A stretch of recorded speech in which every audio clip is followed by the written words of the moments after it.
Passons maintenant au tableau des secteurs. Reprenons le groupe pâtisserie de Michel.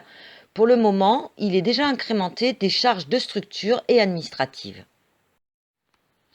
Vous avez la possibilité de décrire le groupe, mais comme pour tous les autres onglets, vous devez renseigner la description des charges et chaque mois le chiffre d'affaires total, mais également celui du secteur ou du groupe concerné et le montant de chacune des charges en dehors des salaires.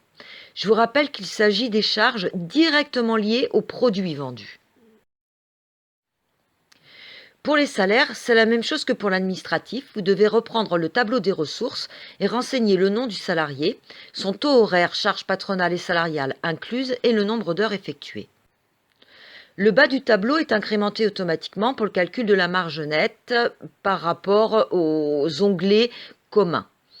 En tête du tableau, vous avez des petits graphiques en pile qui vous permettent de voir la part du chiffre d'affaires réalisé par rapport au chiffre d'affaires total.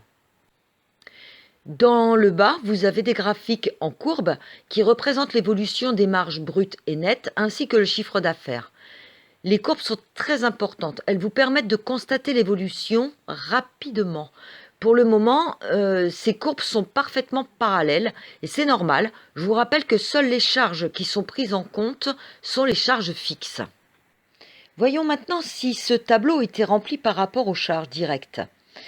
Alors dans l'exemple, pour simplifier, j'ai tenu compte des achats de matières premières et des salaires uniquement.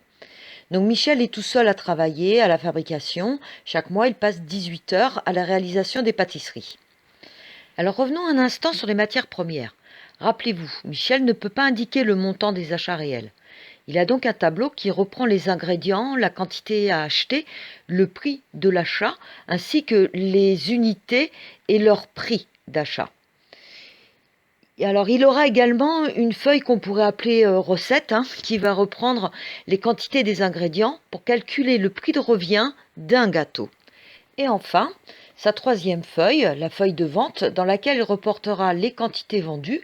Le montant de l'achat sera calculé par rapport à la feuille de recette, qui elle est calculée par rapport au tarif des ingrédients, et il pourra automatiser le montant des dépenses de ce tableau vers celui des marges.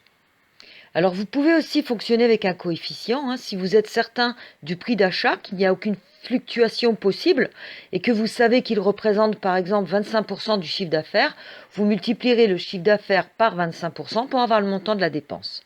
Allez, maintenant allons voir les graphiques.